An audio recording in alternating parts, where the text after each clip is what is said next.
warahmatullahi wabarakatuh. Good evening, everyone.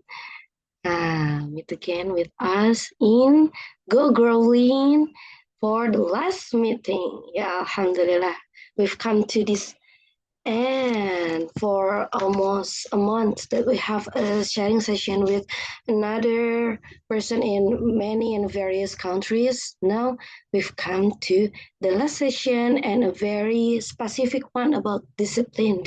That we know that discipline is a very important one after we set our goals, when we already set our steps for the future, but the discipline itself it's very will menentukan untuk menentukan apakah kita akan sampai di goals atau enggak nanti. So again, welcome to Go Growing, the discipline culture, and proudly organized by FIMKC in collaboration with Love Yourself Indonesia Foundation and Go Growing, Go Grow Global and Gagalin Limit. My name is Dini as your moderator today. Thank you so much for joining us, and we are thrilled to have you all here.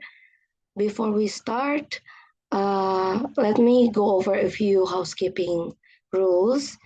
The first is please to keep your microphone mute during the session unless you are invited to speak, and feel free to use the chat box to drop all the questions that you have, or maybe you have comments at any time.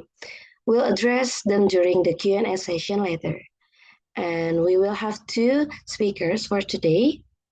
After having the presentations from the two speakers, then we will have the Q&A session in the last. We hope you are enjoying this webinar and find it informative and inspiring.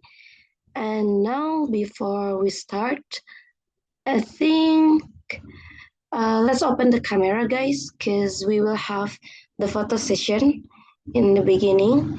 And I also want to inform to all of the participants to ask your friends again to come and join this sharing session, because it's a very fruitful, it's very apa ya, kalau bahasa Indonesianya kita bilangnya daging banget, much information and inspirational insyaallah from the speakers.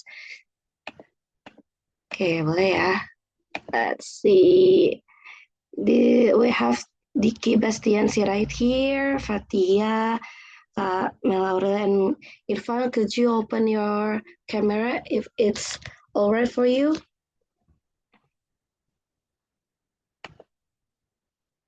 Okay, maybe they are not in the room, right? Okay, Tehnisa, could you help me to take a picture first? Okay. Please look at the camera. And then 1, 2, 3, cheers. Oh, one's coming. Ayo Kak Hairunisa, you can open your camera.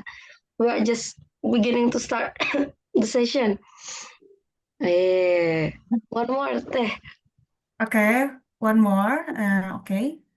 1, 2, 3, cheers. Okay. Okay, thank you, Anissa. That's amazing.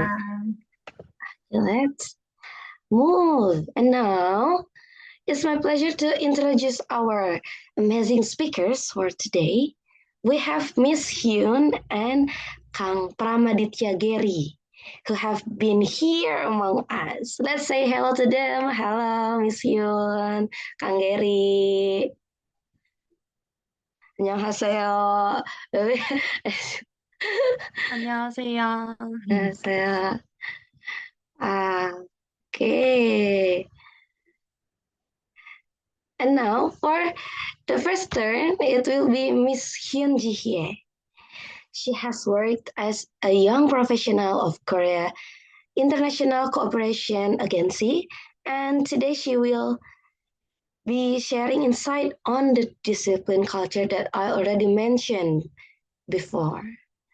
Okay, Miss Hyun, are you ready to share your presentation with us? Yeah, sure. Actually, I'm in Tokyo, Oh, Japan.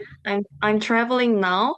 So honestly, I didn't prepare very well. So today I just want to share my thoughts casually. And so if you guys have any question, just please feel free to ask me. okay. Yeah. Okay, yes, Miss Hyun, the time is yours, please. Okay. So hello everyone. My name is Sophie. My Korean name is Jihae Hyun. So you guys can call me Jihae or Sophie. I'm really happy and honored to be here today. Before I start my presentation, let me quickly introduce myself. Mm, I I was born in Japan actually.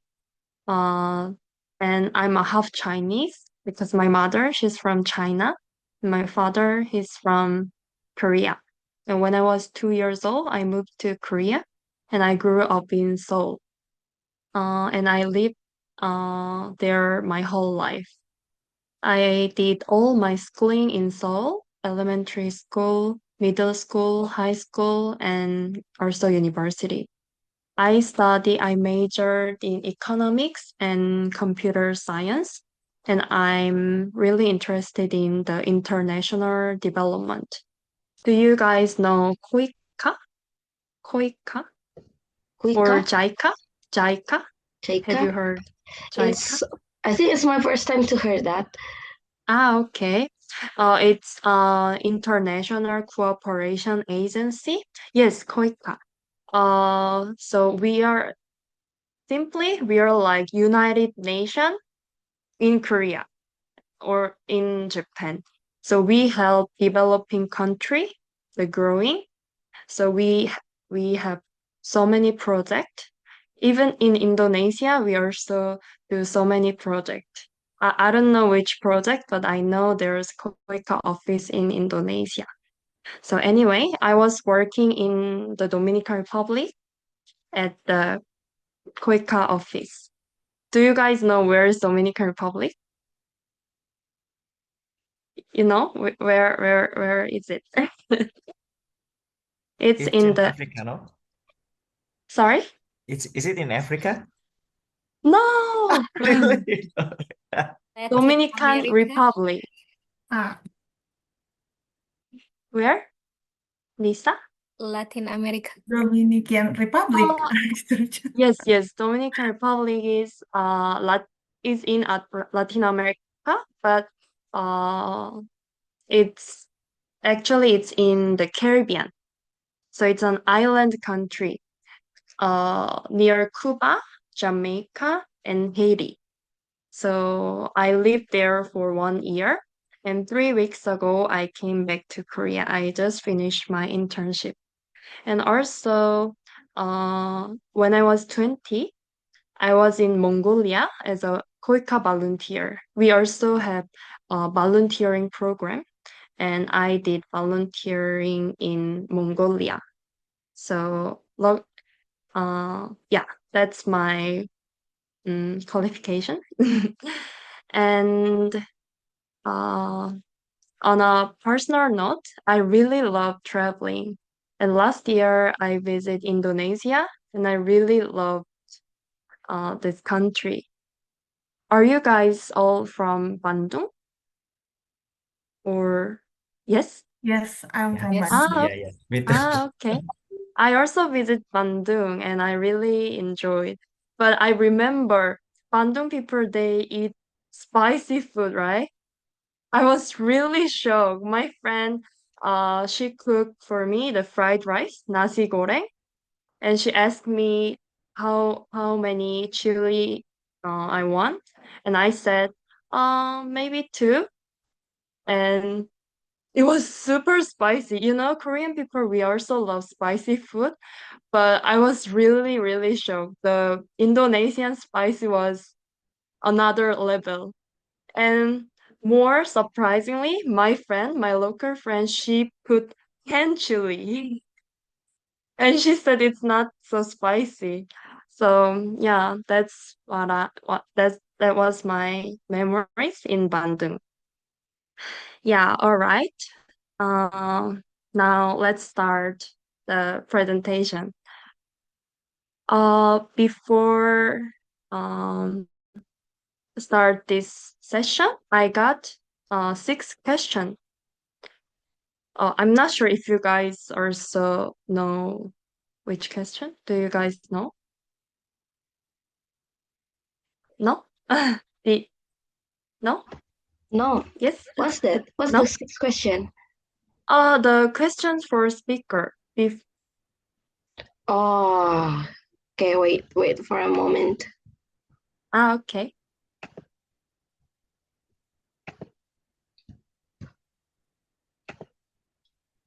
Okay. So, Miss Jihye, you have a Mm-hmm. very various experience in go abroad. Uh-huh. It's really interesting. Ah, uh, I don't think you guys get the question, but I got some question from the Oh yeah, SIPA, the the audience organi. Yes, yes. No, no, the no, no. audience doesn't got Uh, the questions. uh, It's only I you. mean, okay, okay. So I got some question before I start this session. The first one is, how do you view Korea's education system in terms of discipline and pressure? In my opinion, yeah, Korean education is shaped by discipline and pressure because we usually follow the rule and respect the teachers and study really hard. And we have very clear system, being on time, and also we wear the uniform, and we always focusing on studying. I think this discipline helps students become focused and hardworking, but at the same time, the pressure is really high, very heavy, especially with the exam, the college entrance exam. Do you guys know 수능? 수능? It's college entrance exam. So we have only one chance a year. So we many students study very long hours for this exam. For example, me, when I was in high school, I studied until 10 p.m. every day, even in the weekend. So I think Korea education is both strong and very heavy at the same time. Yeah. Do you guys have any question about that?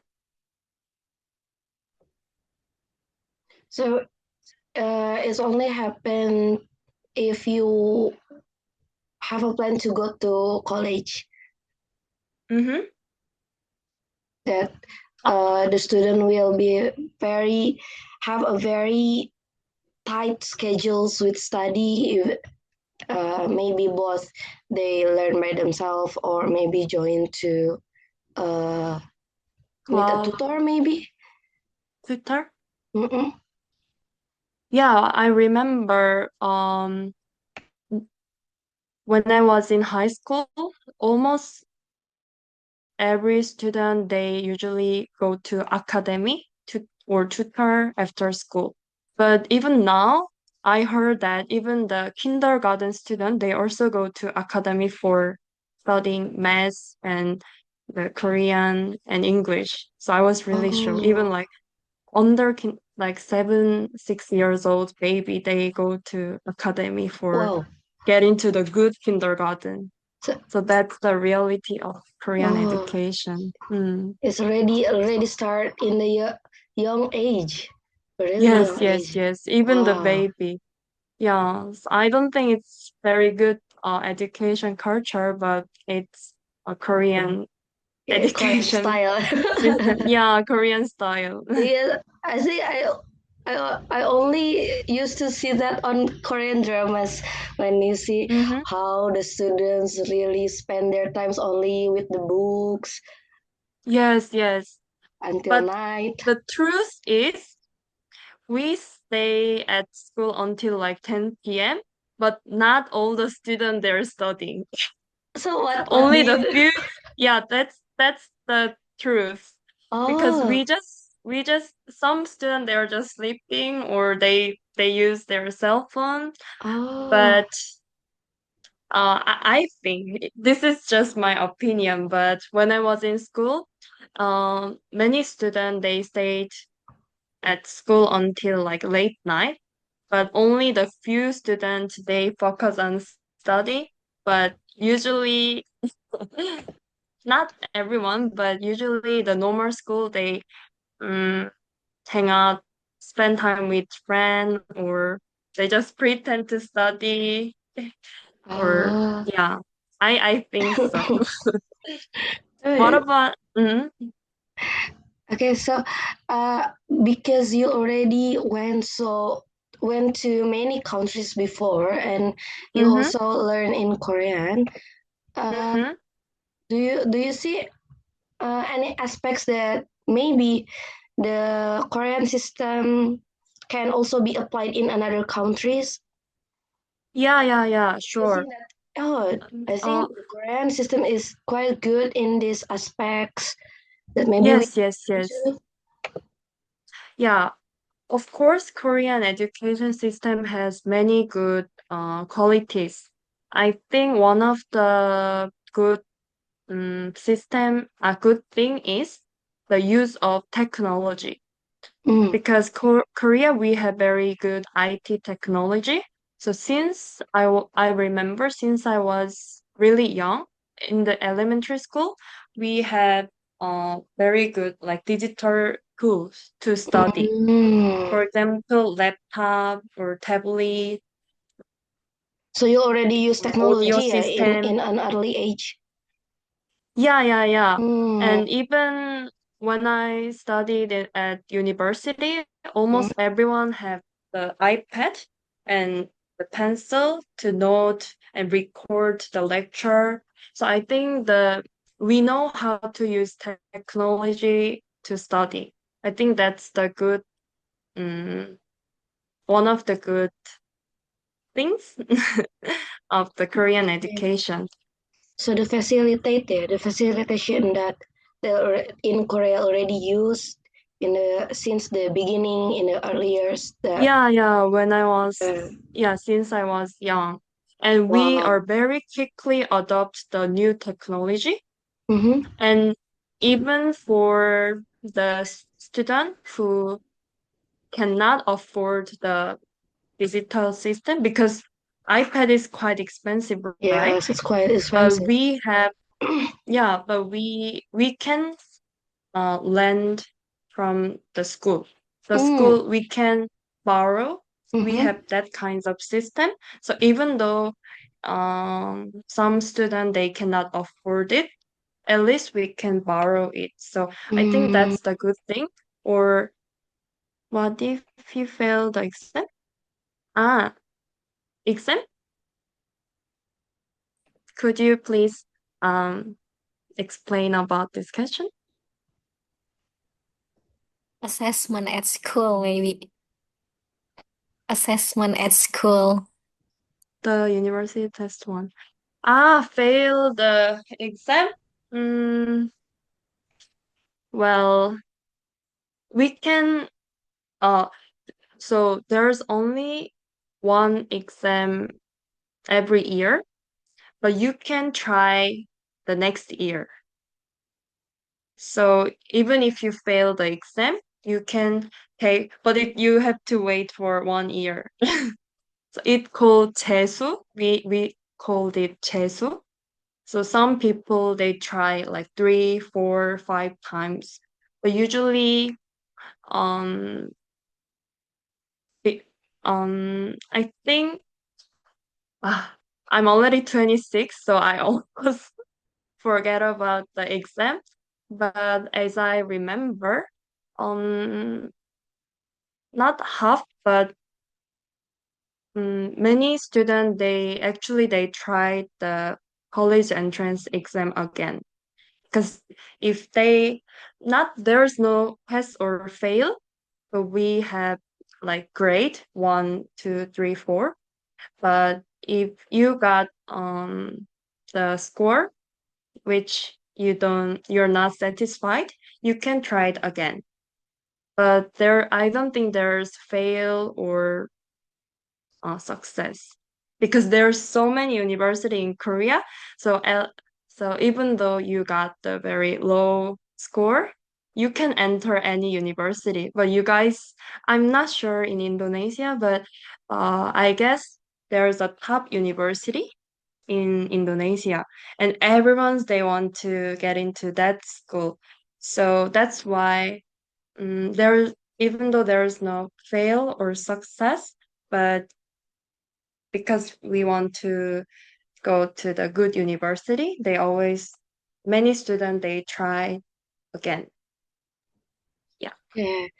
Okay, Miss Yun, because talking about the discipline, and I have two Mm-hmm. questions actually, Mm-hmm. in academic, in college, and Mm-hmm. also in work. In college for us, like because we are a foreigner, right? We are a Mm-hmm. foreigner. If we Yeah. come to Korea, what do you think that we might face culture shock Difficulties. about the Culture discipline in shock. Korea? Because every countries I think has different unique things about the discipline.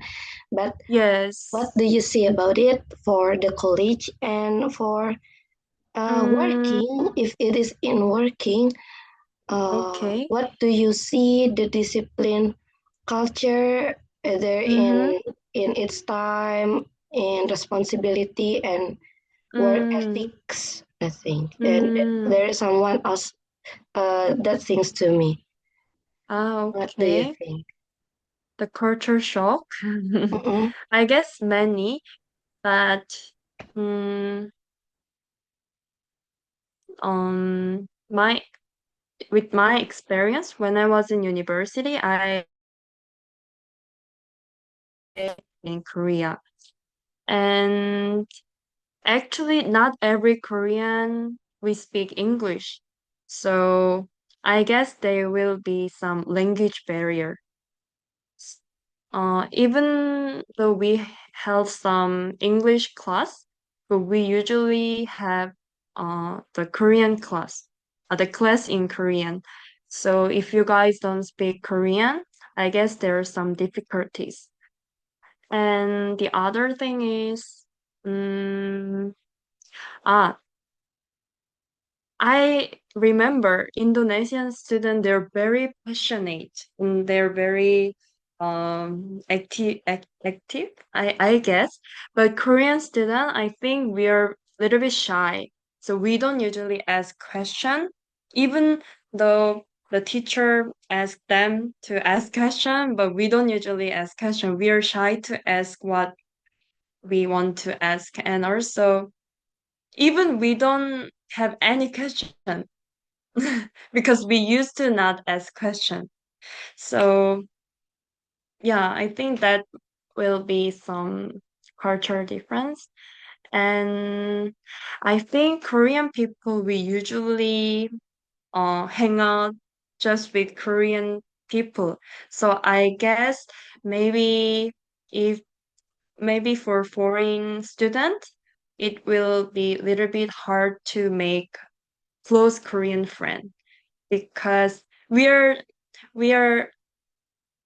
um yeah, Korean people they're nice, but they're usually just I think because they're comfortable with them, we don't usually ask foreigner to join our group.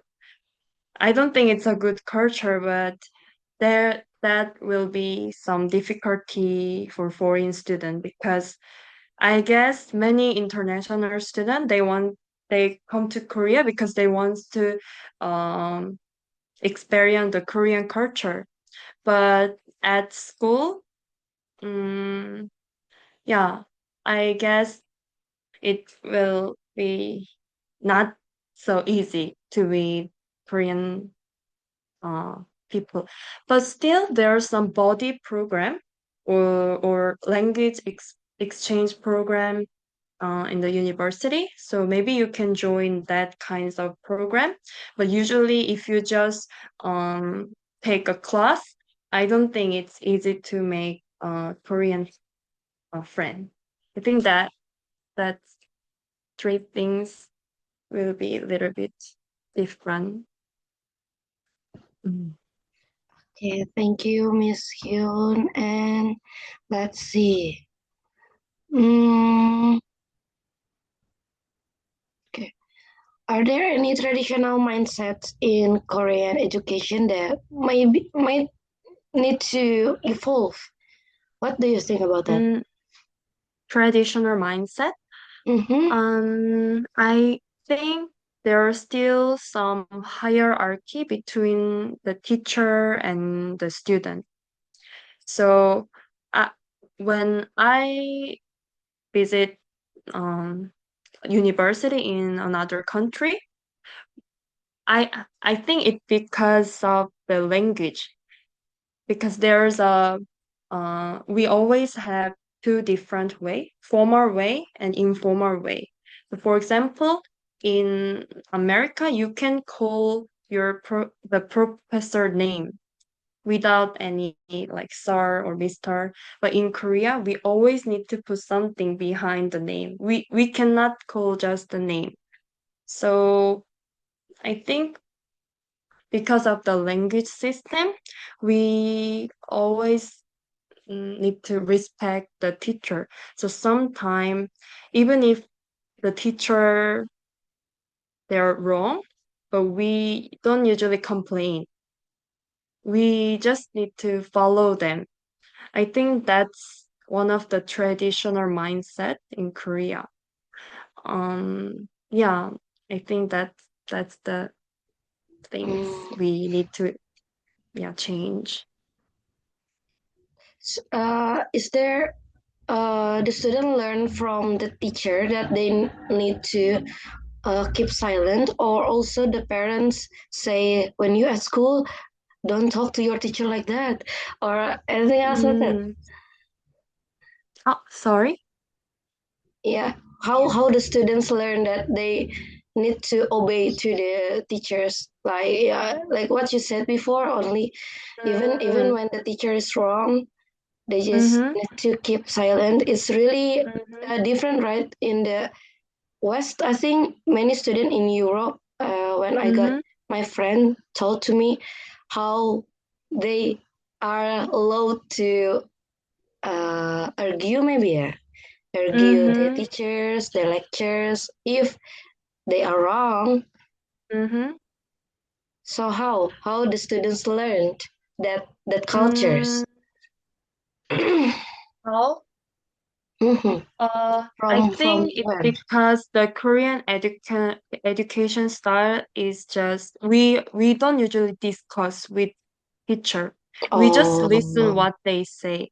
So we just sit down and just write what the teacher said. oh, So so only there's no focus to. communication between teacher and student. Oh, Some teacher they do, but most of the teacher they just talking and the student we are just listening. That's why sometime people can make mistake, even the professor and teacher, but we mm-hmm, used to just listen what they say. mm-hmm, So I think that's why we don't usually complain them. Because if we discuss with a teacher, talking with teacher, mm-hmm, if we have communication, mm-hmm. maybe we can ask the teacher, oh, why is that? Why Oh, we can try to ask the try to ask to the oh, teacher, but we used to just listen the professor, so we don't even know if it's right or wrong. And some students they don't even think because if we just listen, sometimes we don't usually focus. It's sometimes it's hard to focus on the lecture, right? So I think that's why we have that kind of So the students prefer yeah, to talk privately, maybe, yeah. yeah. Okay, okay. That's a very exciting information and a good sharing. But I think we need to. I think Pali culture. that's the time for Miss Hyun's presentations and sharing. I think we Ah, can continue it later in Q&A session. So for the participants, if you have any questions, just don't be shy. Just ask anything in chat box. If you want to ask in English or in Indonesia, just please do that, and I will help you to translate it later. And thank you for Miss Hyun for the first presentation. And now we come terima to kasih. sama-sama. Now, So, mhm, yes, there's one question. Could you tell us about Pali culture in Korea? I'm curious, how do you guys pali-pali, know Pali Pali? pali Means fast-fast. quickly. Uh-uh. So we do have Pali culture. It's because Korean people we don't usually have patience. So we always need to be fast. So that's the Pali culture. Sometime because of this culture, we got pressure because we always need to be fast. But I think Pali culture is also very good culture because uh the internet service and the transportation and everything is so quick. So it's so easy and comfortable. So there is a pros and cons, but in my opinion, Pali culture is pretty good, I think. But I guess as a foreigner, maybe it will be a little bit difficult to adjust because we are always too quick. Yeah, we But need to I'm run, I used to think, it. yeah. Yeah, I'm used to it. Even they walk fast. So maybe for foreigner, if you visit Korea for the first time, maybe you will shock why Korean people they're too so fast. But if you get used to it, it will be very comfortable because everything is so fast and Oh, on time. Yeah, that's the Pali culture. pali, pali, Pali, pali, Pali. pali, pali. Yes. Okay, thank you. And now let's move to the second speakers. We have Kang Gary here. Halo, Kang Gary. Assalamualaikum. Salam. Hello, Tadini. Should we speak in English?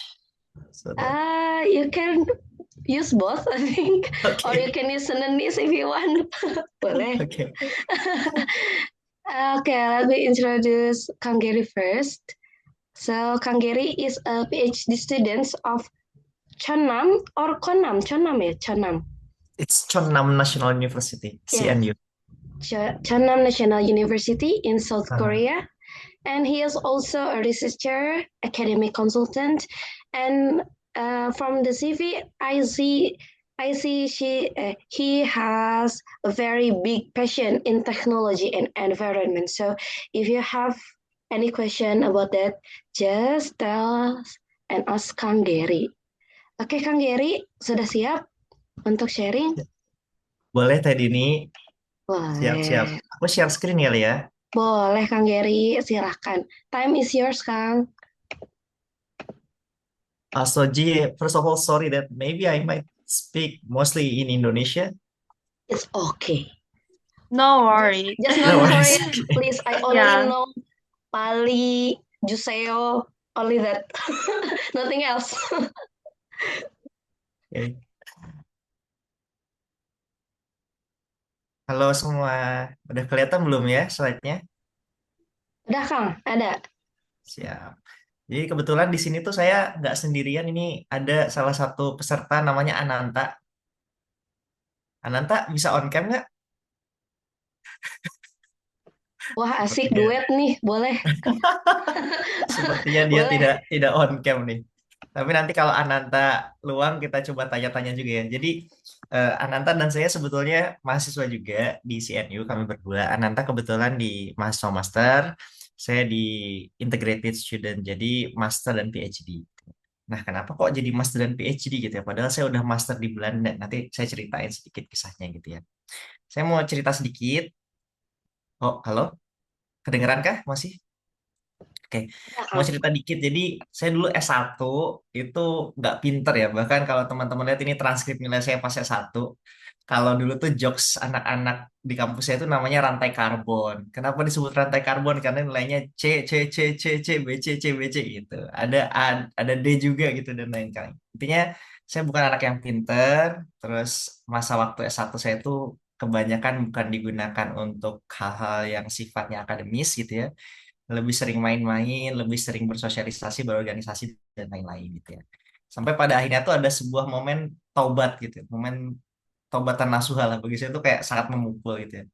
Jadi di kampus saya tuh dulu pas zaman saya kebetulan itu wisudanya ada orang tua di belakang, terus di bagian tengah ini di sini ada mahasiswanya, terus yang di depannya lagi profesornya.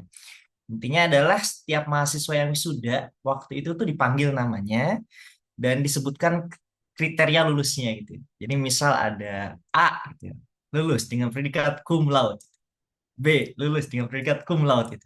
C biasa aja gitu ya, cuma disebutkan namanya.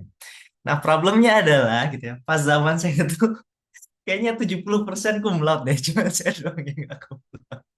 Jadi kayak saya pas duduk di situ kayak kepikiran, doh orang tua saya beneran bangga nggak ya sama saya gitu ya. Selain saya gak cum laude, kebetulan tuh dulu saya kuliahnya maksimal juga gitu ya. Yang lain lulusnya 4 tahun, 4 setengah gitu ya. Saya lulusnya hampir 6 tahun gitu ya. Hampir saja drop out. Ya, tapi di situ saya punya tekad gitu ya, sebuah tobatan nasuha gitu ya. Makanya waktu itu saya berpikir kayak, oh sepertinya saya perlu namanya, oh ini, aduh, hijrah gitu ya. Pengen hijrah kayak betul-betul tobat terkait eh, kemampuan akademis saya gitu ya. Makanya waktu itu saya memutuskan buat S2 gitu ya. Setahun 2 tahun setelah saya lulus S1. Jadi setahun setahun setelah saya lulus S1 saya sempat bantu jadi asisten dosen di kampus dan juga di BRIN gitu ya. Sekarang BRIN dulunya namanya LIPI. Tapi bukan karena saya pintar gitu ya, cuman karena memang mungkin dosennya kasihan gitu sama saya, ini orang kok anak belum dapat kerja gitu ya, udah kamu di kampus apa di kampus aja bantuin gitu. Akhirnya saya kuliah di Belanda, terus bersyukur ya alhamdulillah di salah satu kampus yang mungkin teman-teman nggak kenal gitu ya, cuman saya akan kenalkan kampusnya. Namanya Wageningen University and Research. Ada yang tahu? Nggak ada yang tahu ya, memang tidak terkenal. Tapi teman-teman tahu MIT nggak? Ya, Kang. Tahu lah ya MIT, siapa yang nggak tahu ya. Nah, saya akan memberikan sebuah fakta mengejutkan gitu ya. Nah, jadi Wageningen itu kebetulan saya di environmental science ya. Ini rankingnya Wageningen itu ranking 3 sedunia gitu ya. Atasnya tuh ada Harvard sama Tsinghua. Harvard tuh di USA, Tsinghua di China itu ranking satunya. Ranking tiganya Wageningen, ranking empatnya Oxford. Oxford kan pada tahu ya. Tapi masih di bawah saya itu rankingnya. Terus di bawah ini. Terus ada Stanford baru MIT. Jadi alhamdulillah memang waktu itu banyak keberuntungan ya, keberuntungan yang mampir ke dalam hidup saya. Terus saya bisa kuliah di Belanda, masuk Wageningen. Dan terus juga salah satu cita-cita saya kan juga tobat ya, tobatan nasuha. Bisa nggak sih saya dapat cum laude gitu ya di Belanda gitu. Ya ternyata alhamdulillah dapat. Cuman yang agak mengecewakan saya dan mungkin orang tua saya waktu itu adalah jadi nggak ada wisuda karena COVID ya, waktu itu lagi COVID 2021, wisudanya online dan predikat cum laude itu ya udah cuman di ijazah kecil banget di sini, nggak tahu teman-teman bisa lihat apa enggak gitu. Cuman di tengah-tengah ada tulisan cum laude. Ya tapi alhamdulillah target achieve. Long story short, saya waktu itu S2 terus selesai dan mikir kayak kayaknya emang passion saya tuh di research deh, sehingga saya mau cari S3, lagi cari-cari S3 tuh gitu. long story short dapat email gitu ya dari profesor di Korea. Intinya adalah emailnya tuh obrolan panjang di mana dia mau nerima saya gitu. Jadi salah satu lab membernya dia gitu. Terus kalau teman-teman lihat di sini tuh kayak lucu banget gak sih ada emoticonnya gitu, jadi ting gitu kan. Terus tadi kan Miss Jihye ngomong ya kayak di sorry di Eropa gitu dan di Korea tuh beda culture-nya. Cuma saya waktu itu belum notice, jadi kayak saya kira wah profesornya open minded nih gitu, asik banget kayaknya buat diajak ngobrol. Nah kebetulan saya jadi akhirnya terlalu banyak sharing gitu, oversharing sama profesor saya. Kayak pas nyampe Korea tuh saya bilang, Profesor Korea negara yang indah ya, orangnya baik-baik dan lain-lain gitu ya. Terus banyaklah cerita-cerita yang menurut saya oversharing. Sampai akhirnya di hari pertama saya datang, kita ada meeting. Ini bukan saya dan bukan teman saya, cuma ilustrasi aja. Dan itu bukan profesor saya juga. Ini ilustrasi meeting, kita meeting di situ foreigner doang. Jadi kayak tadi Miss Jihi bilang emang di Korea tuh biasanya Korea sama Korea, yang foreigner sama foreigner gitu kayak memang ada barrier di situ gitu ya. Anyway itu nanti kita ceritain lagi. Terus ada meeting di situ, Prof cerita tentang apa eh, kayak aturan lab dan lain-lain. Terus selesai meeting tuh pada diem semua kan. Terus Prof bilang ya ada pertanyaan nggak gitu kan. Nah tadi kan Miss Jihye bilang ya di Korea tuh tidak terbiasa sebenarnya dengan pertanyaan. Nah cuman saya belum adjust sama culture tadi gitu ya. Itu juga sebenarnya teman-teman lab saya itu pada diem juga. Mungkin karena mereka udah tahu ya culture-nya. Cuma saya waktu itu hari pertama sehingga saya tanya kayak gini. Prof saya izin tanya. Ya tanya apa silahkan gitu ya. Prof, kalau di Korea itu yang saya tahu kan negara ini maju dengan sangat cepat. Jadi kalau teman-teman tahu tuh 98 tuh masih di bawah Indonesia ya Korea tuh ya. Terus tiba-tiba melonjak sekarang jadi ya dalam GDP mungkin masih bersaing tapi dalam banyak aspek gitu ya kayak pendidikan, teknologi dan lain-lain Korea jauh di atas Indonesia. Saya nanya apa sih yang membuat manusia di Korea itu sangat semangat gitu ya? Kenapa mereka bekerja dengan sangat giat gitu ya? Terus prof saya tuh kayak diem mikir, ah ini pertanyaan yang sulit kata prof. Nggak pernah saya mikirin ini. Mikir ya, ada kayaknya dia mikir itu 30 detik gitu. Kita terdiam juga dong. Waktu itu kayak saya diam ya senyum-senyum masih gitu. Tiba-tiba dia bilang, Giri, kamu tuh di sini bukan turis ya. Saya lihat email kamu kayak bermain-main, kamu di sini serius gitu. Terus tiba-tiba dia bahas tentang problem, saya pernah ada problem terkait ijazah, karena ijazah saya dari Belanda gitu ya, nggak bisa diapostil, terus saya jadi marah kayak, itu juga masalah ijazah. Baru pertama kali ini saya mengalami seperti ini. Jangan-jangan kamu melakukan kecurangan ijazah ya? Itu jadi hari pertama saya datang sama prof saya itu udah dibilang saya kayak itu turis, gak serius, terus ijazahnya nipu dan lain-lain. Itu hari pertama. Saya keluar dari ruangan itu langsung diamankan oleh para foreigner. Mereka bilang santai aja Ger, santai aja Ger. Itu bukan yang dimaksud profesor itu. Itu kata mereka. Terus, tapi waktu itu saya nelpon kayak senior saya di situ di Korea ya. Senior saya bilang kayak Ger udah kamu keluar aja itu profesor kamu gak respect sama sekali gitu. Itu hari pertama bayangkan ya. Tapi ya mungkin saya agak keras kepala ya. Waktu itu saya berpikir kayak ya udah deh coba dulu gitu ya. Coba dulu. Itu tadi dia nanya gitu kan. Coba dulu dan benar ya ternyata memang pressure-nya sangat luar biasa. Jadi kalau di Korea itu ada istilah publish or perish. Di profesor sangat perlu publikasi, begitupun mahasiswa. Gitu ya. Nanti kita mahasiswa tuh diukur misalnya publikasinya di jurnal apa, nanti dapat poin berapa, nanti di akhir semester akan dilihat gitu ya poinnya berapa. Nanti dari poin itu bisa dapat beasiswa, bisa dapat potongan, bisa dapat uang hadiah, insentif dan lain-lain gitu ya. Begitupun profesor gitu ya. Kalau dia mau dapat project gitu ya, itu dari perusahaan juga bakal lihat oh ini track recordnya kayak gimana. Makanya ada sebuah pressure dalam pendidikan ya yang membuat pressure itu ke profesor, ke mahasiswanya dan lain-lain dan akhirnya pressure lab inilah yang memunculkan yang terburuk dari diri manusia gitu ya. Kayak mungkin kalau teman-teman bertanya-tanya gimana sih kehidupan di Korea ya berat karena pressure tadi gitu. Kayak dan beratnya ini bukan cuma dari profesor, dari teman sejawat juga ya. Teman-teman mungkin nanti di sana bakal nemu kayak dibohongi gitu ya, di backstab dan itu nggak cuma dari teman-teman dari Korea ya, bahkan mungkin kalau ada labmate teman-teman yang dari Indonesia ya bisa jadi dari labmate teman-teman yang dari orang Indonesia itu ya. Dan Miss Jisya tadi bilang kalau dekat sama orang Korea itu sulit, but then sebetulnya kayak yang bisa aku bilang sih karena aku ada di sini, mereka tuh punya kalau teman-teman tahu aktivitas energi aktivasi, jadi kayak ada jurang gitu ya. Itu memang jurang di awalnya tinggi ya. Jadi kayak gimana ya? Contohnya kita energi aktivasi kan bentuknya kayak letter U gitu ya. Misalnya kita datang dari arah kiri kan perlu nanjak tuh. Tapi nanti setelah tanjakan itu terlewati tuh kayak kayak udah mudah aja gitu. Karena apa? Karena menurut saya tuh banyak budaya Korea yang mirip sama Indonesia. Kayak makanan tadi ya, sama-sama pedas. Terus anime, mereka tuh juga nonton anime. Gak tahu sih kalian suka anime apa enggak ya. Terus film juga mereka suka horor gitu.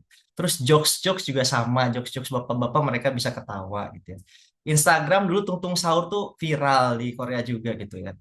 Terus macam-macam lah, pokoknya bener-bener kayak culture-nya mirip, jokes-nya mirip juga. Jadi menurut saya sih kalau teman-teman sampai ke Korea, jangan jangan terdiscourage dengan tadi ya barrier yang tinggi. Tetap perform, tetap coba deketin, pada akhirnya akan mudah gitu. Sama satu lagi, meskipun tadi pressure tinggi dari kawan lab, dari teman-teman Korea, dari foreigner dan lain-lain, jangan lupa juga tiap orang tuh pasti punya sisi baik nggak sih? Jadi tetap mana ya, intinya kayak tetap berpikir positif. Jadi ini salah satu party ketika saya di Korea, mereka kasih surprise gitu ya. Nih lihat muka-mukanya kan kayak muka-muka lucu gitu kan. Ini Syoriku dari Bangladesh, tuh sebelahnya Sejong, tuh dia mirip.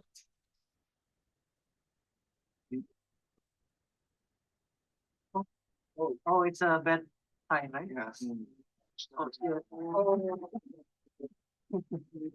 Anyway, kayak kalau teman-teman dengar dari saya komentarnya kan sebenarnya kayak bapak-bapak banget ya, tapi masih ada gelak tawa dan masih ada jawaban itu ya. Jokesnya mirip lah sama kayak kita, jadi nggak usah khawatir. Terus mereka juga orang-orang yang baik. Terus anyway, ini yang saya rasain juga di Korea. Jadi setelah tadi ya hari pertama yang begitu berat, terus bulan pertama, tahun pertama dan lain-lain, saya ngerasa kayak di Korea itu banyak kemudahan juga sebenarnya. Kayak ini sebelah kiri ada Postek, Postek tuh kayaknya top 100 juga, univ terbaik, salah satu univ terbaik juga di Korea dan dunia gitu ya. Waktu itu saya sempat kunjungan ke Postek karena simply saya bilang ke profesor saya, Prof saya pengen belajar mungkin teman-teman nggak tahu di FT ya, intinya adalah sebuah metode lah yang dikuasai oleh profesor di Postek.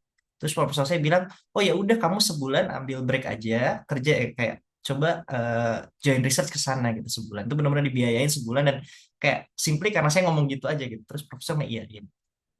Terus yang di tengah ini ya saya dapat hadiah juga gitu ya, kayak salah satu insentif juga buat new kayak yang researcher terbaik di tahun ini gitu ya.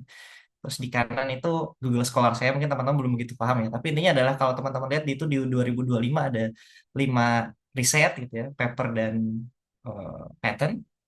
2024 juga ke bawahnya masih ada beberapa. Intinya adalah tadi yang pali-pali tadi benar gitu ya. Jadi kalau teman-teman ke Korea tuh banyak hardship yang teman-teman lalui, tapi saya rasa akan terbayarkan ya. Teman-teman akan semoga ya akan jadi researcher yang baik kalau teman-teman mau belajar di Korea gitu ya. Ini sebetulnya saya siapin buat sesi tanya jawab nanti, cuman kita bahas dikit aja. Jadi saya yang udah eh, di Korea beberapa lama gitu ya, 3 tahun, di Belanda 2 tahun, di Indonesia mungkin 26 tahun lebih gitu ya. Jadi ada beberapa hal yang bisa teman-teman lihat di sini misalnya. Kalau teman-teman misalnya belajar di Korea gitu, secara bahasa gitu ya, kuliahnya gimana sih gitu ya. Pertama di Indonesia deh, Indonesia kadang-kadang kan course-nya ada yang ngajar bahasa Indonesia, ada yang bahasa Inggris gitu. Kalau teman-teman ke Belanda tuh teman-teman gak usah khawatir sebenarnya. Kayak mereka udah full Inggris itu course-nya. Nggak ada yang course tiba-tiba bahasa Belanda, nggak ada. Jadi teman-teman udah lebih ready lah, gitu. Nah di Korea itu problemnya adalah eh, banyak dosennya yang sebenarnya bisa bahasa Inggris, tapi entah kenapa mereka nggak mau ngajar pakai bahasa Inggris. Termasuk profesor saya itu nggak mau ngajar pakai bahasa Inggris. Nggak tahu ya alasannya apa ya. Saya sih masih berprasangka kayak mereka tuh pengen ngekip beberapa ilmu tertentu gitu deh. Nggak mau diajarin ke foreigner. Tapi jadi itu problemnya. Jadi kalau mau tetap ya harus mau belajar bahasa Korea kalau mau ya. Tapi bahasa Inggris cukup. Termasuk saya juga nggak bisa bahasa Korea sebetulnya. Tulis kurikulumnya, sorry ya, nggak bisa. Cuman bisa jual beli. Terus kurikulumnya case by case ya kalau di Indonesia ya. Di Indonesia case by case, ya tahu sih kayak mungkin teman-teman ngerasain hal berbeda ini ya, kembali ke diri teman-teman aja. Cuman kalau di Belanda contohnya, ini sorry khusus master studi ya, master dan PhD student ya. Jadi kalau di Belanda itu punya bentuk kurikulum yang sifatnya 50% kuliah. Jadi teman-teman setahun kuliah tuh. Terus 6 bulan tuh teman-teman milih antara internship atau tesis duluan gitu ya. Intinya tahun pertama pasti kuliah full, tahun kedua tuh teman-teman bisa milih internship atau milih tesis atau milih internship yang sifatnya riset. Jadi mirip kayak second thesis gitu. Nah, itu yang menurut saya membedakan kelebihan studi master di Belanda dibanding Korea ya. Karena di Korea itu teman-teman bener-bener kayak 100% tesis, kuliahnya bahkan nomor 2 gitu. Jadi kalau ada pilihan kayak tiba-tiba ujian nih sama profesor minta nge-lab, itu kita bahkan bisa izin ke profesor kita yang ada ujian untuk nggak ikut ujian hari itu kan. Jadi bener-bener kayak profesor itu dewa ya di Korea. Bukan kayak rektor. Rektor aja kalah sama profesor kayak. Anyway, makanya tadi Jie bilang kayak ada apa? Ada apa tadi bahasanya? Kayak profesor di atas itu di bawah apa namanya? Ya intinya itulah, memang benar-benar profesor itu dianggap dewa. Cuma kekurangannya adalah ada kelebihan nanti kita bahas juga. Cuman kekurangannya adalah teman-teman kalau di Belanda tadi misalnya, itu kan teman-teman jadi terpapar banyak kesempatan kayak punya kesempatan di dunia kerja, punya kesempatan di riset, punya kesempatan di volunteering, NGO dan lain-lain banyak kesempatannya kalau teman-teman kuliah di Eropa. Tapi kalau di Korea tuh teman-teman menurut saya khusus buat orang-orang yang emang mau jadi researcher balik ke Indonesianya itu jauh dibanding Belanda. Emang kelebihannya jauh lah, karena teman-teman benar-benar fokus tesis dari detik pertama master gitu. Terus ujian nih, tadi kan ada yang nanya ujian gitu. Ini ujian final ya, final pas final term exam deh gitu. Bukan bukan kayak ujian JJ tadi bahas ujian masuk UNIF. Kalau ini lebih ke ujian biasa, ujian kuliah gitu. Indonesia lagi-lagi case by case, tapi setahu saya sih banyak kan ada kesempatan ngulang ya atau perbaikan nilai, jadi nilai dihapus ya nggak sih? Misalnya udah C bisa dihapus. Cuman beberapa kampus nggak bisa. Kalau di Belanda tuh lebih lucu lagi, lebih lucu lagi. Jadi pokoknya sebelum ujian tuh pasti ada libur seminggu gitu ya. Namanya exam week gitu ya. Terus, sorry bukan exam study week. Habis itu exam exam juga seminggu. Habis exam tuh kita libur lagi seminggu gitu ya.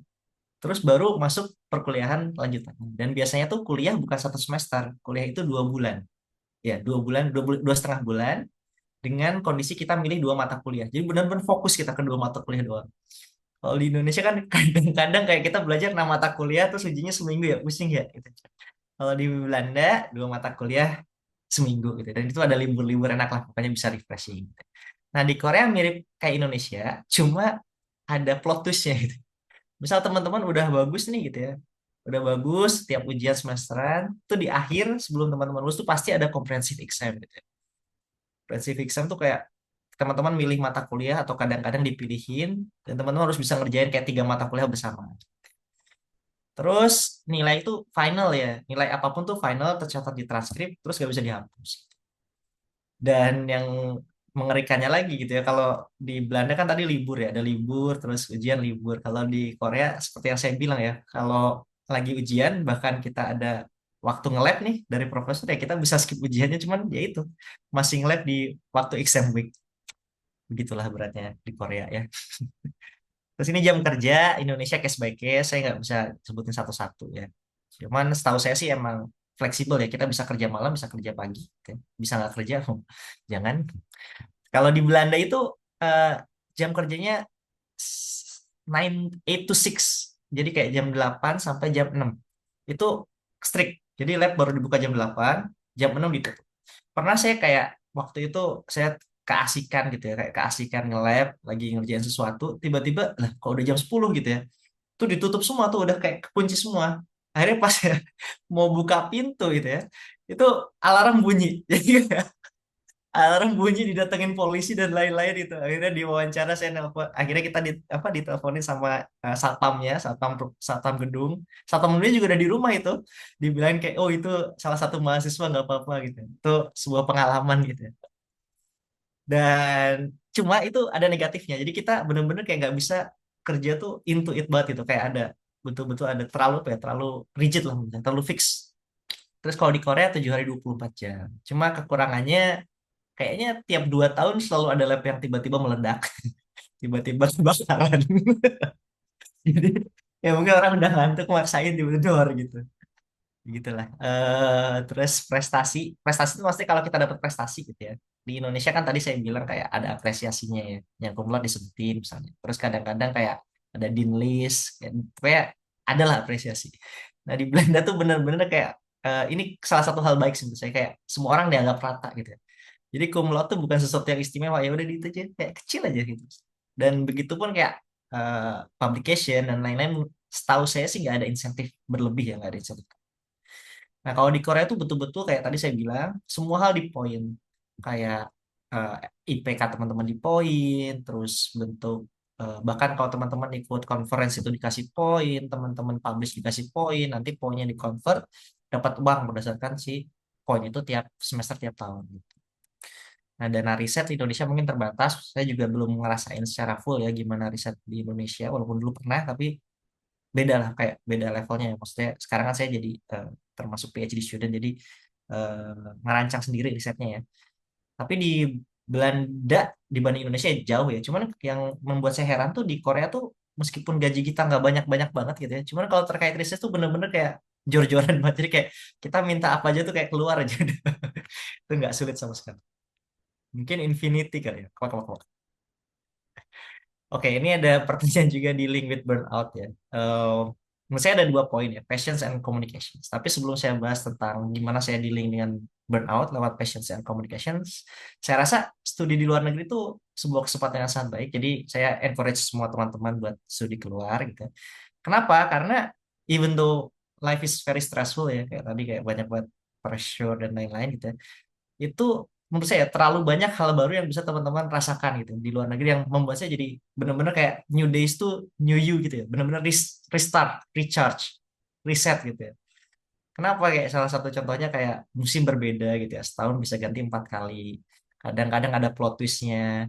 Kayak kemarin tuh saya lagi lari gitu ya, awalnya matahari bersinar terang gitu ya, itu tiba-tiba hujan badai sampai ada typhoon di tengah lapangan, itu kayak ya terlalu banyak plot twist lah. Jadi baru untuk dikagumi lah gitu. Itu yang pertama gitu.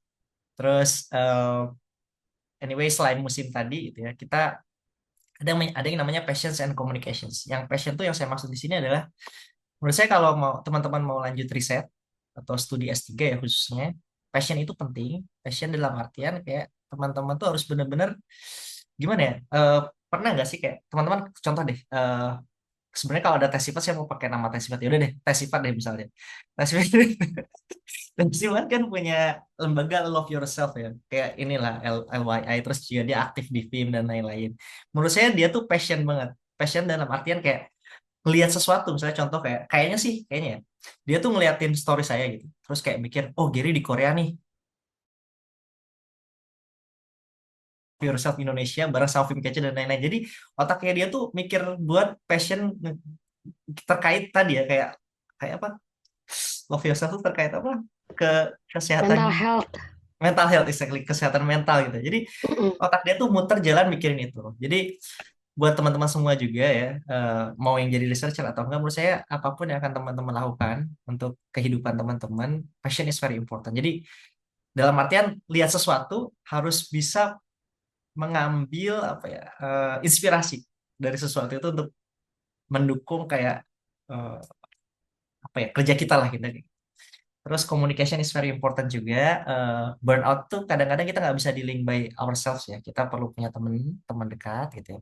Terus punya teman yang atasan mungkin ya, atasan yang bisa dipercaya atau teman kerja yang bisa dipercaya buat letting out. Jadi betul-betul kayak dikomunikasikan. Jadi jangan dipendam, komunikasikan semua termasuk hal-hal yang mungkin bagi teman-teman merasa awalnya, aduh mengerikan nih kalau harus diceritakan ke profesor misalnya.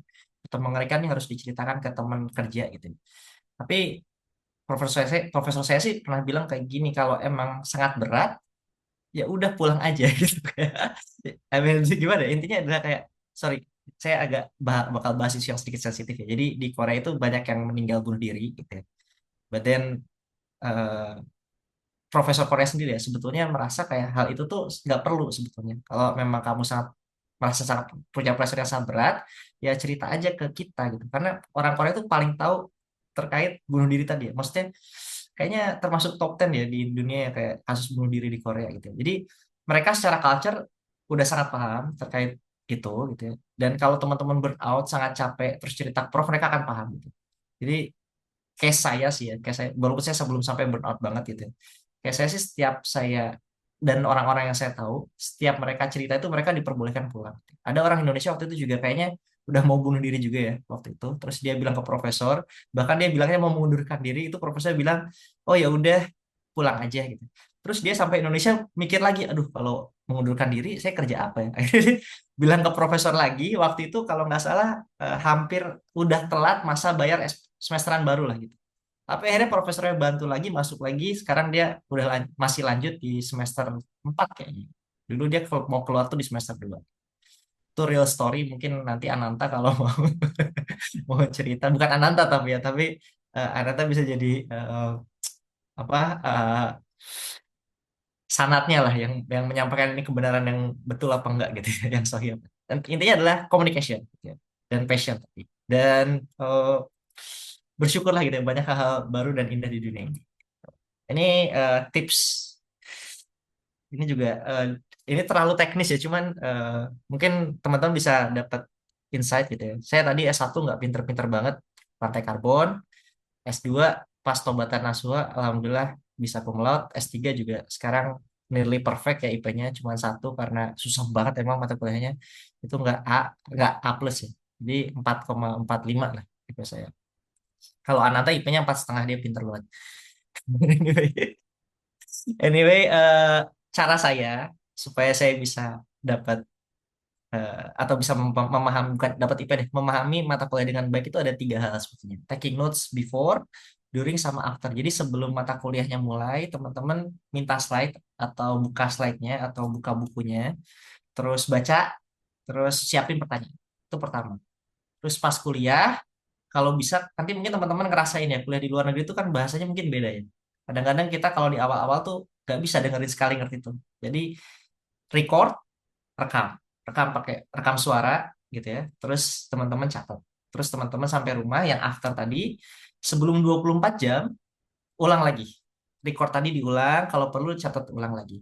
Dan itu tuh kalau nggak salah ya, itu secara research terbukti ya. Jadi 24 jam setelah teman-teman menerima informasi, terus teman-teman recall, itu akan punya chance yang lebih buat informasi itu jadi long term memory gitu, dibanding short term. Jadi shortly ya, jadi teman-teman dapat misalnya jam 7 hari ini, jam 7 malam coba diulang lagi. Dan ya itu entah kenapa sih jadi nearly perfect gitu. Terus take home message-nya saya lupa ngasih foto.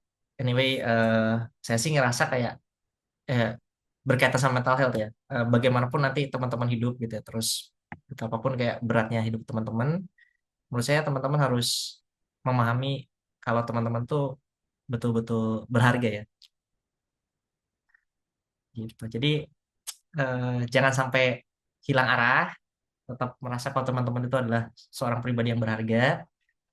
Terus jangan pernah ngerasa kayak hidup itu selesai karena 1 kegagalan, 2 kegagalan, 3 kegagalan, 4 kegagalan, 10 kegagalan. Saya rasa akan selalu ada kesempatan baru ya di hari yang baru.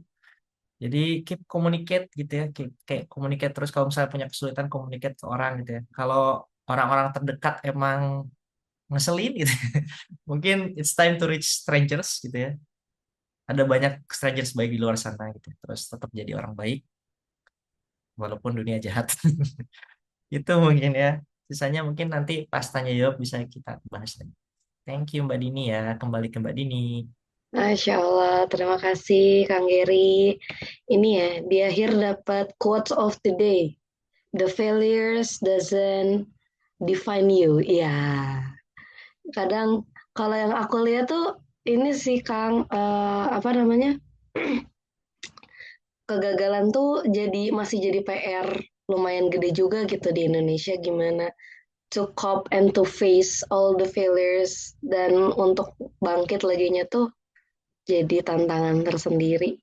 Oke, keren banget, ini inspirational banget sharing hari ini. Untuk Akang Teteh yang ada pertanyaan boleh, dan mungkin sambil menunggu pertanyaan nih, karena dari tadi disebut terus nama temennya Kang Gary. Siapa? Kang Berubah Ananta. namanya jadi Rahmat. Oh, berubah jadi Rahmat. Jadi namanya siapa ya? Saya nggak tahu. Kang Rahmat boleh. Kang Rahmat kayaknya. Rahmat on mic Rahmat. Dari di mention terus. Rahmat tidak on mic. Boleh kalau mau ikut berbagi. Waduh, Oh, ada.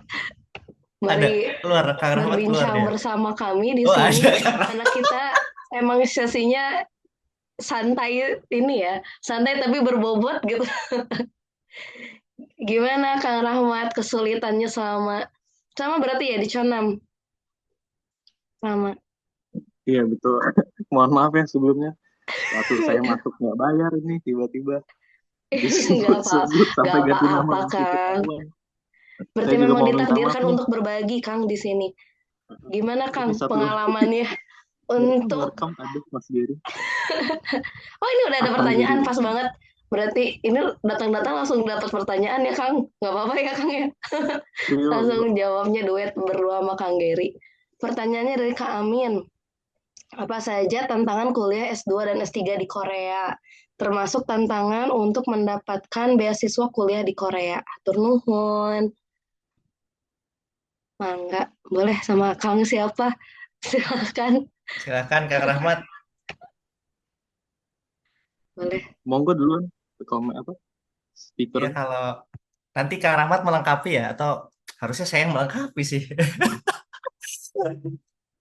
Tantangannya beda-beda ya. Apa tadi bahasanya? Sorry, pertanyaannya, aduh, lagi ngerekam Kang Rahmat tadi nggak fokus ya jadinya. Ini tantangan kuliah di S2 dan S3 di Korea and also for the scholarship. Oh, scholarship. Oke, Mm-mm. tantangan kuliah S2, S3 tadi udah saya sampaikan berulang kali ya. Sebetulnya kayak pressure lab tadi sangat tinggi gitu ya. Publish or perish. Terus juga karena pressure lab tinggi, kita jadi dapat pressure dari berbagai sisi. Kadang-kadang lab member juga ngasih pressure juga gitu ya. Tapi mungkin Kang Rahmat nanti bisa cerita, soalnya dia termasuk orang yang dekat sama orang Korea ya. Lab membernya sama dia sering main warnet bareng tuh sama Kak Rahmat. Kalau saya baru saya baru diajak nonton ke CGV sekali bareng tuh, nonton F1. Itu pencapaian terbesar saya bersama teman-teman Korea gitu ya. Terus kalau terkait scholarship juga itu, nah ini lucunya di Korea itu profesor kan adalah dewa ya. Jadi kadang-kadang kayak di apa di visa di kedutaan itu disebutkan sebetulnya kayak minimal minimal gaji misalnya berapa gitu ya, disebutkan ada minimalnya, cuman kadang-kadang per lab tuh beda gitu ya, jadi kadang-kadang profesor ngasih di bawah garis kemiskinan gitu ya gajinya gitu. Ada juga yang di atas UMR, ada yang gajinya besar, dan lain-lain. Itu betul-betul tergantung profesor. Dan scholarship sendiri kalau saran saya sih, kalau teman-teman mau GKS, itu salah satu scholarship yang paling eh, aman ya, safe lah ya. Jadi teman-teman nggak akan tiba-tiba kayak berkurang gitu ya nilai gajinya dan lain-lain. Cuman kalau teman-teman mau yang pasti lagi adalah sebelum masuk lab, coba dikomunikasikan sama profesornya dan sama lab membernya gitu ya terkait masalah besok tadi. Jadi benar-benar di-clearkan gitu ya. Karena di Korea itu sifatnya tadi nggak ada general rule. Gimana Kang Rahmat? Silakan. Mohon izin ya masuk lengkapi kalau ini. Saya sebenarnya ada satu kelebihan yaitu jago ngomong. Jadi jago melebihkan tuh. Jadi nggak apa-apa saya melengkapi. Jadi mungkin pertama soal beasiswa kuliah di Korea. Banyak pintu kalau ke Korea ini seperti tadi yang disebut GKS, terus ada bahkan LPDP pun ada yang ke Korea gitu. Tapi kebetulan saya sama Mas Giring tidak menggunakan jalur tersebut karena kita sebenarnya manusia yang sejenis di S1-nya. Saya bukan di Bandung, saya di Jogja. Bahkan semester 2 saya pernah IPK 2 gitu. Tapi masih bisa ke sini gitu. Jadi bohong kalau IPK saya bagus, Mas Geri bohong sebenarnya. Kang Geri bohong. Dan tadi di sini yang tidak di-aware sama anak-anak di Indonesia adalah bahwa di Korea profesor punya hak untuk manggil foreign student. Makanya itulah yang sebenarnya informasinya ada di LinkedIn. Biasanya ada orang yang nge-share, ada profesor di universitas apa mencari mahasiswa, itu bisa dicari banget di LinkedIn.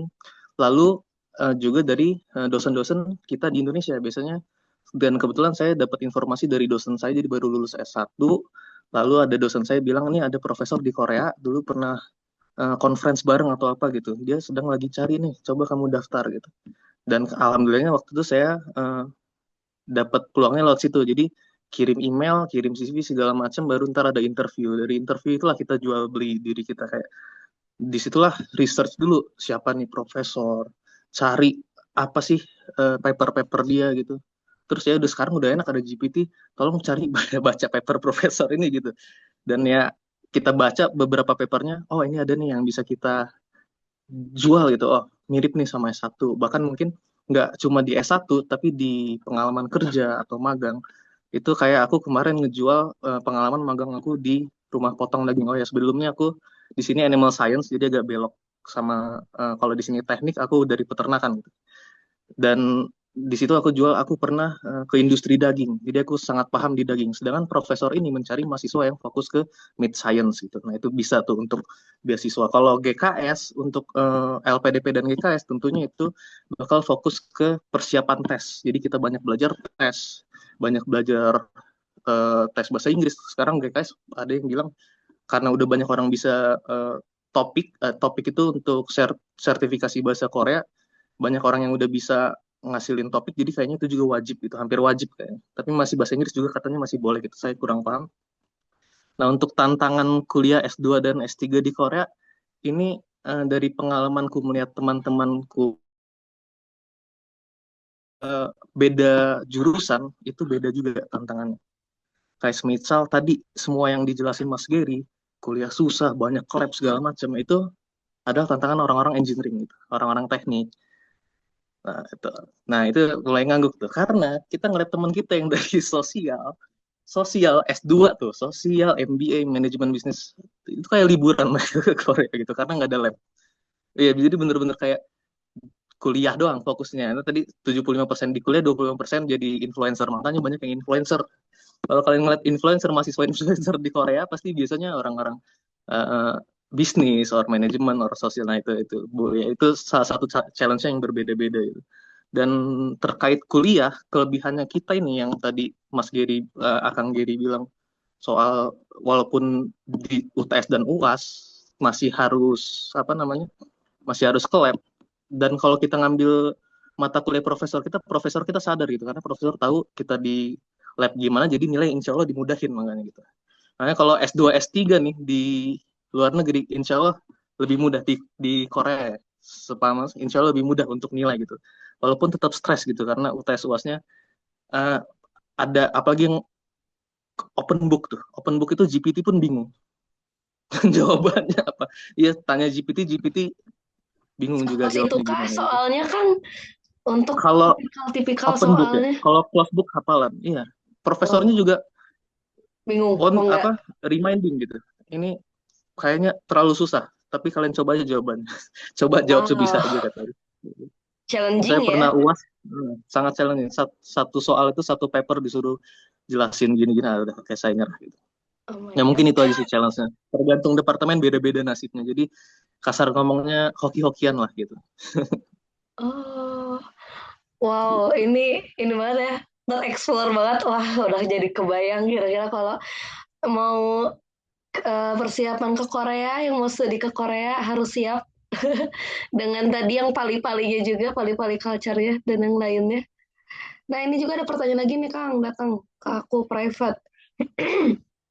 Dari pengalaman akang-akang di sini, apa sih pelajaran terpenting tentang disiplin dan karakter di Korea yang bisa dibawa pulang ke Indonesia, atau ya mungkin memang kita waktunya untuk berbenah gitu ya di Indonesia ini gitu. Ini Tapi cocok Ananta yang jawab, ini dia wisuda kan Agustus ini. Jadi mau pulang. oh Sekalian ya, refleksi selamat. gimana 2 tahun. Selamat kembali pulang ke Indonesia. Gimana Kang? Apa yang bisa dibawa nih buat teman-teman di Indonesia nih? Tapi Kang Gedi juga tambahin ya. Itu Nanti dia semuanya nggak kasih tagline ngerawat. supaya mikir jawabannya. Ini pertanyaannya bagus banget soalnya. Apa yang perlu disiapin ya? Mungkin yang paling aku aware di sini, aku sebenarnya membawa dampak buruk ke teman-teman Korea. Ya, kita kalau sesama namja, sesama cowok, kalau di Indonesia mungkin tadi UTS UAS itu satu modal bismillah, maksimal H-1 itu belajar. Kadang kita pun nanya pas masih mau masuk pintu, ini UTS apa ya gitu, ini UAS apa ya gitu, kita lupa matkulnya apa gitu. Itu tapi kalau di sini eh, ada gitu orang yang beneran panik 2 minggu sebelum UAS, mereka udah mulai belajar, udah mulai buka lagi PPT yang dulu belajar banget. Mereka kalau namanya belajar kuliah gitu, kalau kita kuliah untuk belajar, ya belajar beneran nyari ilmu mana. Tapi kalau kita kan karena loker nyari S1 S2 makanya kita kuliah gitu. Itu yang harus dibenahin bener, di mana kayak Apalagi kuliah mahal gitu di Indonesia, katanya mahal gitu. Padahal kalau dibandingin di Korea juga kayaknya 3 kali lipat Koreanya harga mahalnya. Betul ya Mas Gedi ya? Oh Mas Gedi Mas dibayarin ya? Saya kuliahnya dibayarin beda. Nah, itu tadi kita harus bedain di mana waktunya mencari ilmu sama mencari title atau mencari uang gitu. Karena memang eh, itu yang paling keren banget sama di profesornya di sini.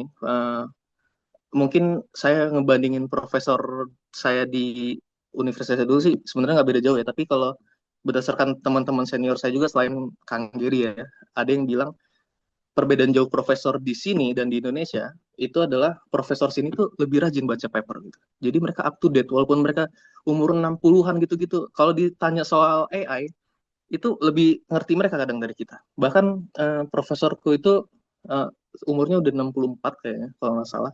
63 atau 64 gitu. Dia itu sering ngasih seminar soal AI gitu, cara menggunakan AI lebih baik. Dia lebih paham dari saya gitu soal cara nulis paper dengan AI. Dia bahkan lebih banyak AI yang dia tahu kayak Perplexity itu Dixit atau segala macam, bahkan yang baru-baru yang baru muncul itu semua aku tahunya dari profesorku. Sampai dia kadang manggil orang dan bener niat gitu. Ada sesuatu yang baru diniatin, diambil segala macam sampai yang expertnya dipanggil beberapa kali. Profesor tuh mengundang orang-orang expert di suatu bidang, di suatu research yang baru gitu. Itu bener-bener dipanggil, kalau saya dipanggil terus diajak ngobrol sama satu anak lab gitu. Udah, terus udah makan siang bareng beres gitu dong. Bener-bener nyari siapa yang paling pintar dipanggil, ayo kita belajar gitu. Mereka udah bisa bedain di mana waktunya nyari ilmu sama cari uang ataupun nyari title gitu. Mungkin itu sih yang saya segani sama teman-teman di sini. Oke, nah sekarang giliran Kang Geri. Gimana Kang Geri? The Siap discipline pulang, culture. Nanta kayaknya. Kalau saya eh, 3 poin kayaknya. Jadi sekalian yang Belanda juga. Kayaknya satu hal yang menurut saya bisa kita pelajari bareng-bareng gitu ya adalah kalau waktu saya di Indonesia tuh saya memahami kayak yang saya paham ya orang-orang Indonesia tuh banyaknya adalah orang yang berpikir ke masa depan gitu ya kayak Indonesia emas contohnya 2045 gitu. Jadi jauh ke depan.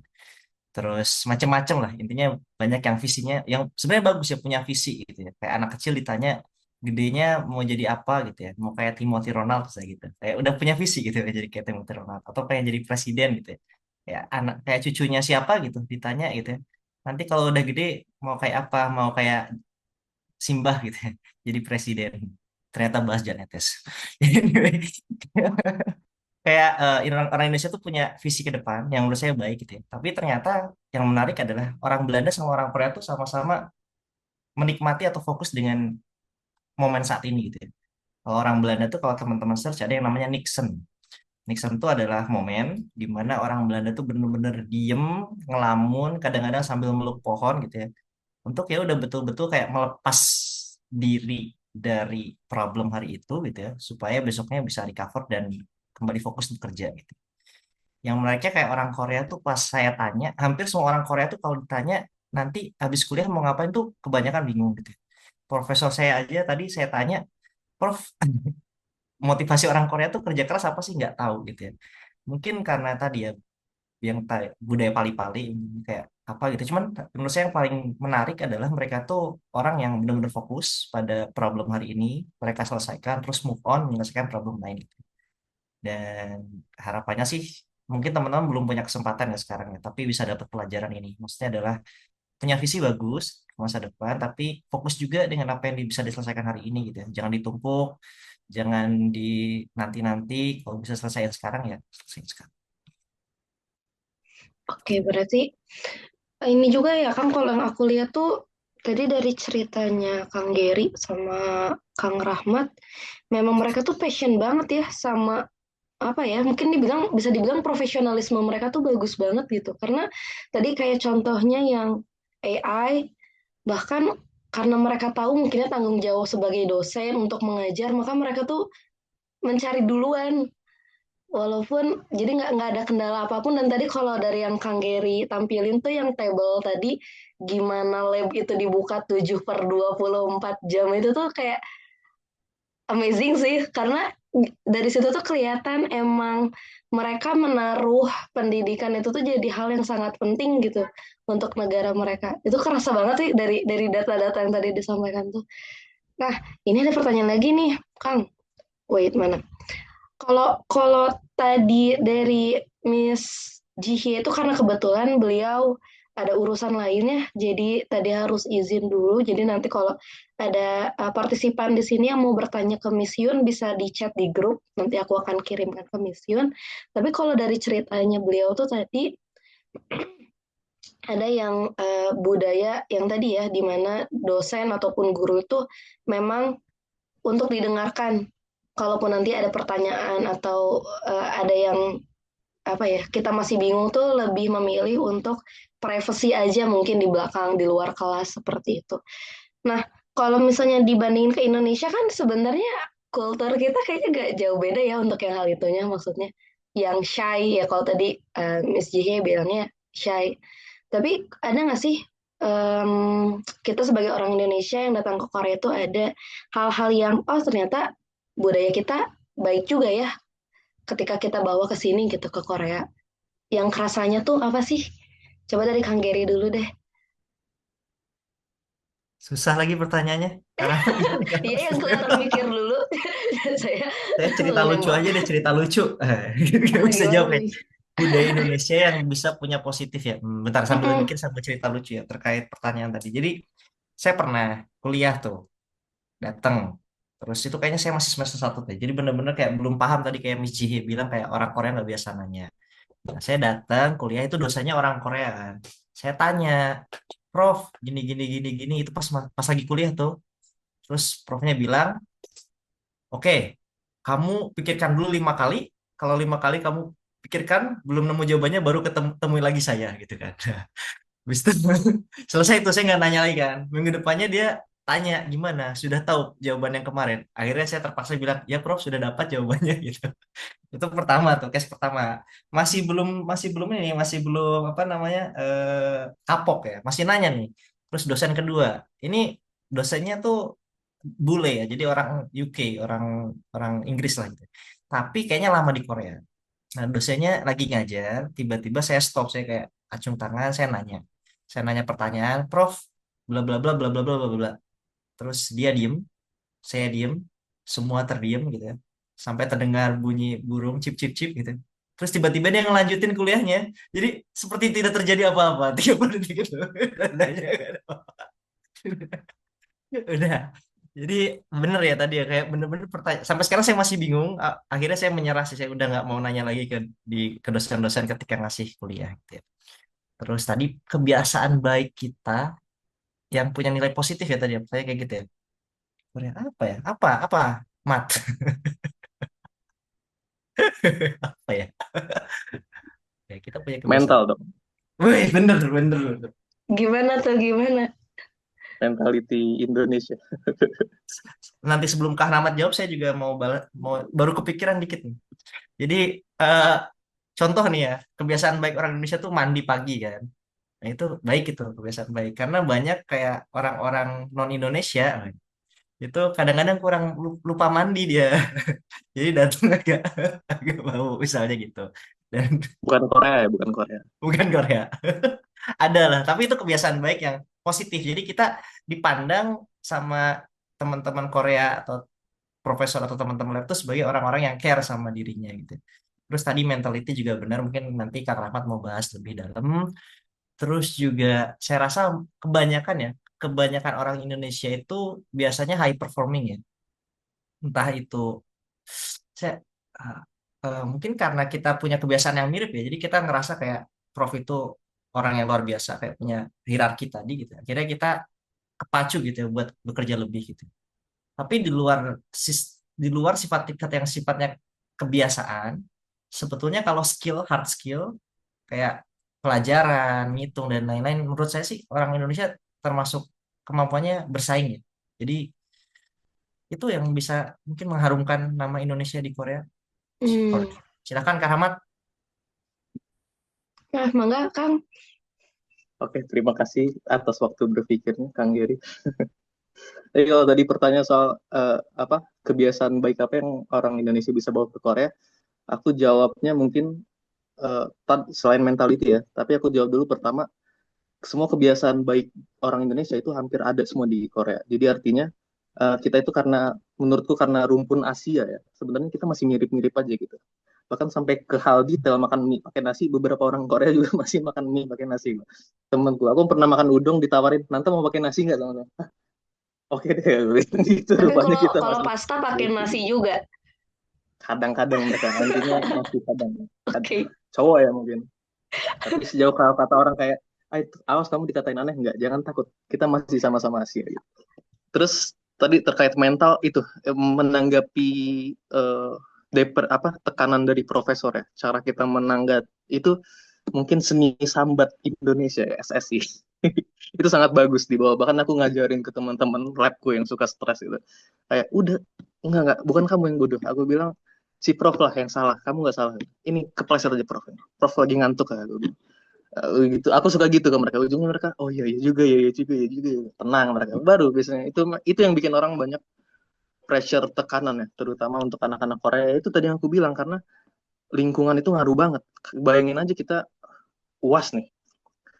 Terus tiba-tiba Hamin sebulan gitu, teman-teman udah pada belajar.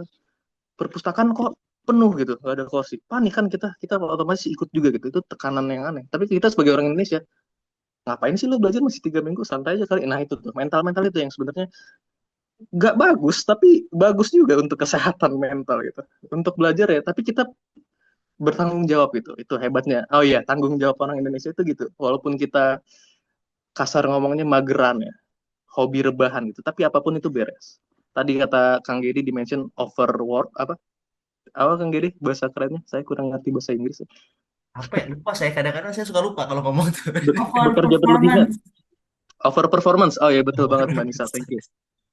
Itu yang saya lakuin bahkan di lab saya di waktu proposal nih aku ngedeal karena profesorku ada janji mau apa mau pensiun dini itu pensiun dini itu sebuah berkah bagiku karena aku bisa lulus lebih cepat 1 semester gara-gara dia mau pensiun dini gitu. Jadi deal-dealan proposalnya itu di bulan Agustus tahun lalu aku bakal mau ngerjain 4 penelitian untuk tesisku gitu. 4 penelitian itu serangkai lah cerita yang berbeda gitu, cerita yang selaras gitu. Dan di bulan Oktober aku mulai. Normalnya 1 penelitian itu 1 sampai 2 bulan gitu. Tapi aku kejar tayang karena tadi ada kelebihan yaitu lab itu buka 24 jam gitu. Aku bisa kerja malam, bisa kerja rodi, yaitu kemauanku lah. Karena budaya pali-pali yang ngikutin gitu. Teman-teman kita buru-buru, kita juga buru-buru gitu. Aku kerjain cepet-cepet sampai di bulan Januari kemarin itu beres aku 3/4 tuh. Kurang 1 penelitian yang kurang. 10, 11, 12, 13, 1 bulan 1 lah itu. Niatku selesai di bulan Maret, fokus nulis tesis kan. Tapi pas meeting sama profesor, kok kamu udah beres sih 3 penelitian ini? Perasaan kemarin agak ribet loh. Ya, saya kan begadang prof demi cepat gitu. Terus karena ada space waktu menulis tadi itu 3 bulan dari Maret, April, Mei, Juni, Juli, Agustus, 6, masih banyak lah, artinya masih banyak waktu itu. Kamu wisuda masih Agustus loh. Sidang itu bulan Mei katanya. Kamu tambah ya 1 penelitian lagi, nah itu hati-hati. Over performance kadang kita harus hati-hati gitu. Karena di sini ini kayak nggak mau rugi gitu. Itu sebenarnya bagus atau nggak bagus aku nggak tahu, itu personal masing-masing ya. Soalnya ya oke lah bagus, aku bisa jadi ngeberesin 5 penelitian gitu. Tapi yang nggak bagusnya mental kena gitu. Tapi alhamdulillah tadi mental kita kuat gitu. Itu kurang lebih Indonesia. Kurang lebih begitu ya. Mental nanti juga beres gitu ya, tenang. Soalnya kayaknya, Semua selesai pada waktunya. nah itulah dia ya. Alhamdulillah ternyata dari sharing ini kita mengetahui guys, kita tuh bisa loh bersaing gitu ya di dunia internasional yang rapid dan cepat itu. Kemageran Indonesia tuh ada bagusnya in some points ya, of course ya. Oke, thank you sekali lagi untuk Kak Rahmat udah mengikuti sharing hari ini ya. Maaf banget nih jadi dadakan tiba-tiba. Saya yang minta maaf penyusup. Gak apa-apa, seru banget. Jadi kita semua tahu banyak ya dari Kang Geri, dari Kak Rahmat, dan juga dari Miss Jihye tentang bagaimana Korea melihat disiplin culture itu ternyata memang dibuatnya juga bukan tiba-tiba pas gede baru diajarin, tapi memang dari kecilnya sudah seperti itu, sudah tersistem, bahkan negara juga kayaknya sudah tersistematis seperti itu ya. Keren banget. Sekali lagi terima kasih banyak Kak Rahmat untuk sharingnya. Nah, juga di sini ada pertanyaan lagi kah? Mari aku cek dulu di kolom komentar. Belum ada. Oke, buat Jadinya Akang mungkin Ted. satu lagi tadi saya Mm-mm. melengkapi jawabannya Kak Rahmat buat Mas Amin ya. Saya baru keingetan juga. Jadi kalau Oh, buat boleh. beasiswa di Korea itu sebetulnya cara paling mungkin tadi Kak Rahmat udah nyebutin cuman mungkin belum ke highlight ya. Cara paling baiknya adalah memang email ke profesor, email langsung, coba email yang sopan. Terus tadi Kak Rahmat sampaikan kayak coba baca riset mereka, terus cari cara gimana kita bisa memberikan nilai tambah ke labnya gitu. Jadi Hmm. buat Mas Amin kalau memang lagi cari beasiswa ke Korea, coba cari aja email profesornya, email ke yang bersangkutan gitu ya. Kalau saran saya yang lain adalah coba kontak orang Indonesia di Korea, gitu. Mungkin mereka lagi bisa. Karena Nah, atau Korea ke itu Kang Gary sistemnya, kayaknya bisa. ya tergantung kalau misalnya Mas Amin material science misalnya, terus belajar baterai atau full set mungkin bisa. Jadi emang kebanyakan di Korea itu sistemnya by apa namanya recommendation. Jadi sering kontak aja. Oke. Profesor nungguin kok. Profesor nungguin email. Profesor Gary nungguin. Wow. Iya, nyari Akhirnya mereka ada tuh yang nyari orang menunggu Indonesia kita, biasanya. guys. Ayo semangat ya. Bisa. Berarti ini ya Kang ya memang awalnya itu perlu kita kenal dulu diri kita ya, itu penting banget ya. Karena kalau tadi yang Kang Gary bilang ada passion, kalau kita bahkan belum kenal gitu kita passionnya di mana dan mau kayak gimana ya, gimana mau keluar nanti kan, apalagi berjuang langsung di lapang lah, seru banget. Boleh dong Kang Gary, karena ini juga ternyata sudah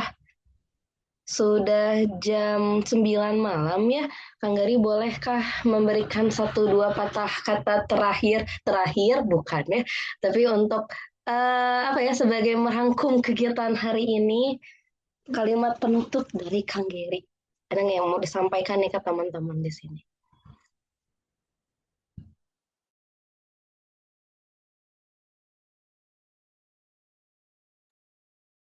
Mic-nya, Mas. Masih di Saya mute. kayaknya pesannya udah cukup banyak ya. Nanti mungkin teman-teman bisa lihat recording aja. Cuman satu pesan penting di akhir ini. Jadi Kak Rahmat itu masih single, masih mencari istri. Itu Instagramnya ada di chat udah saya sampaikan. Silakan bisa di follow. Ini di record loh Kang, nanti masuk ke YouTube, jadi Kang Rahmat kalau ada yang entah dari mana berarti ya itu dilihatnya dari YouTube ya, boleh, karena kita tidak tahu jodohnya ada di mana, Terus, ya, pokoknya barangkali. mungkin kalau ada pertanyaan yang baru kepikiran nanti dan lain-lain nanti kontak aja ke Kak Rahmat. Dia insya Allah bakal jawab ya Kak Rahmat ya. Insya Allah. Insya Allah, insya Ke Allah. Kang Gary juga gak? Boleh, tapi lewat Kak Rahmat Boleh, dulu oke biasanya. siap. Oke, sekali lagi terima kasih banyak ya Kang Gary, juga kembali ke Kak Rahmat yang sudah menjadi tamu juga di hari ini, dan juga kepada teman-teman. Oke, dan itu pun menjadi penutup untuk pertemuan terakhir kita. Yang bisa disimpulkan adalah dengan kultur disiplin ini kembali menjadi poin utama, apakah kita nanti bisa strive dan thrive ketika di mimpi kita itu, karena entah itu pekerja ataupun nanti melanjutkan studi, semuanya pasti punya tantangannya masing-masing. Dan disiplin ini yang tadi kita bisa belajar dari para pembicara, memang kita harus bisa beradaptasi, itu satu, dan mengikuti bagaimana mereka biasa berjalan. Gitu. Semoga dengan seluruh rangkaian di Go Growlin ini memberikan teman-teman insight yang banyak dan menjadi lebih siap dan berani untuk punya daya saing global. Mungkin itu saja dari saya selaku moderator. Terima kasih banyak. Mohon maaf bila masih banyak kekurangan dari acara kami. Saya pamit undur diri. Wassalamualaikum warahmatullahi wabarakatuh. Thank you everyone. See you on the next session maybe. Terima kasih. Yeah.